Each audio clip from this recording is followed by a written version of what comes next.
Ma'am ये बताइए, पाकिस्तान में पीसीआर रैपिड टेस्टिंग की सहूलत मौजूद है एयरपोर्ट्स पे? जी, इस वक़्त ये वाली टेस्टिंग की फ़ैसिलिटी मौजूद नहीं है, क्योंकि इससे पहले किसी भी एयरलाइन ने ये रिक्वायरमेंट हमें नहीं बताई थी। सिर्फ़ एक एयरलाइन है इस वक़्त भी, जो कि यूनाइटेड अरब एमिरेट्स की एयरलाइन है। इसके अलावा बाकी जितनी एयरलाइंस हैं, किसी ने भी ये रिक्वायरमेंट हमें नहीं दी है। और इन्होंने भी एक सडनली एक अनाउंसमेंट की थी, जिसकी वजह से हम लोग प्रिपेयर्ड भी नहीं थे और इन्होंने कोई हमें उसका कोई रिएक्शन टाइम भी नहीं दिया था। इसके लिए अब जिस तरह से आपको पहले बताया कि हुकूमत जो है वो काम कर रही है। हम लोगों ने ऑफ़र किया है कि सिविल एविएशन अथॉरिटी जो है वो इनसे राब्ते में है कि अगर उनकी जो रिकॉग्नाइज्ड लैब्स हैं, अगर हम उनको वहाँ पर जगह दे देंगे, हम उनको जगह प्रोवाइड करने को तैयार हैं कि वो वहाँ आके अपने-अपने डेस्क जो हैं वो सेटअप कर लें। और ये बहरहाल ये सिर्फ एक एयरलाइन है जिसके साथ ये इशू आ रहा है और इसको रिजॉल्व करने की कोशिश की जा रही है ताकि पैसेंजर्स जो है वो फैसिलिटेट तो नौशीन साहब, कब तक हल हो जाएगा, कब तक इस सहूलत से आरास्ता एयरपोर्ट्स हो जाएंगे, क्योंकि बहुत सारे पाकिस्तानी ऐसे हैं जिनका रोजगार वाबस्ता है। बिल्कुल जी, इसको बिल्कुल प्रायोरिटी बेसिस के ऊपर किया जा रहा है जी। और इससे पहले जिस तरह से आपको बता रहे थे कि हमारे पास रैपिड एंटीजन टेस्टिंग तो थी, मगर किसी मुल्क ने, किसी एयरलाइन ने हमें ये रिक्वायरमेंट इससे पहले नहीं दी थी। और हम कोशिश यही कर रहे हैं कि इसका कोई वे आउट निकले ताकि जल्द से जल्द जो है कोई ऐसा सोल्यूशन आ जाए जो उनको भी एक्सेप्टेबल हो और हमारे लिए भी जो आसान हो।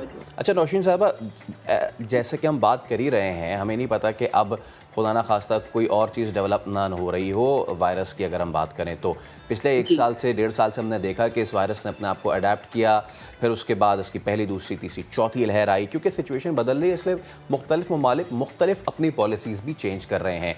तो क्या हमें एक स्टेप अहेड नहीं होना चाहिए अपनी उन पॉलिसीज़ से, अगर एयरपोर्ट्स पे ये सहूलत मौजूद हो?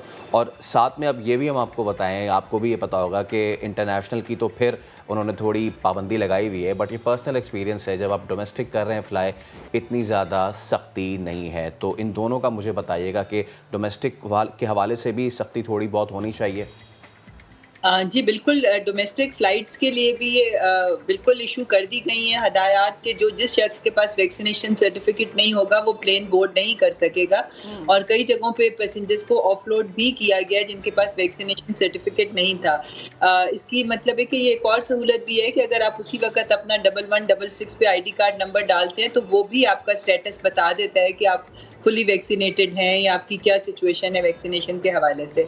तो बिल्कुल आहिस्ता आहिस्ता ये पाबंदियां जो हैं ये मैं समझती हूँ कि ज़्यादा से ज़्यादा की जा रही हैं ताकि लोग जो है वो वैक्सीनेशन की तरफ आएँ।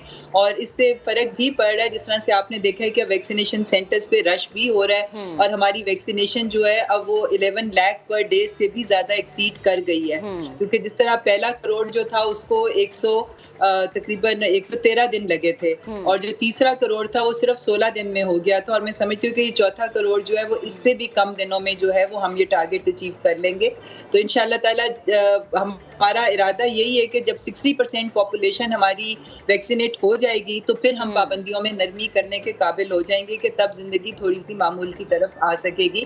पर अभी उसमें कुछ 2-4 महीने और लगने हैं। तब तक लोगों से यही दरख्वास्त है कि वो जो भी हुकूमत उनको हदायत दे रही है उसके ऊपर अमल दरामद करें और SOPs पे भी अमल करें, वैक्सीनेशन भी जल्द से जल्द। मुख्तसरन ये बताइएगा कि क्या मुश्किल वक्त गुजर चुका है या हमें आगे के लिए मजीद प्रिपेयर होना है? देखिए जी, मुश्किल वक़्त अभी तो है। जब तक चौथी वेव जो है वो हम अभी इसको कुछ मैं समझती हूँ कि 2-3 हफ्ते लगेंगे इस वेव को पूरी तरह से काबू करने के लिए। तो तब तक तो थोड़ा सा मुश्किल वक़्त है। लोगों की कोऑपरेशन की ज़रूरत है। हुकूमत अपनी तरफ से हर मुमकिना इक़दामात उठा रही हैं कि हम जल्द से जल्द जो है इसको कंट्रोल करें, मगर अभी 2-3 हफ्ते लग सकते हैं। ठीक है नौशीन साहबा, बेहद शुक्रिया, आप गुफ्तगू कर रही थी और साथ हमारे नुमाइंदे भी हमारे साथ मौजूद थे, आपका भी बेहद शुक्रिया शहजाद। लेकिन जिस तरह से हम कह रहे हैं इंटरनेशनल फ्लाइट से domestic flight, I think domestic पे भी ऐसे ही होना चाहिए कि आप बजाय इसी के पैसेंजर्स को वापस भेजें, आप वहीं में उनको वैक्सीन लगवा दें ना। जैसे जैसे सिचुएशन बदलती जा रही है वैसे वैसे हमें भी अपनी पॉलिसी चेंज करनी चाहिए। एक ब्रेक ले, इसके बाद दोबारा हाजिर होंगे।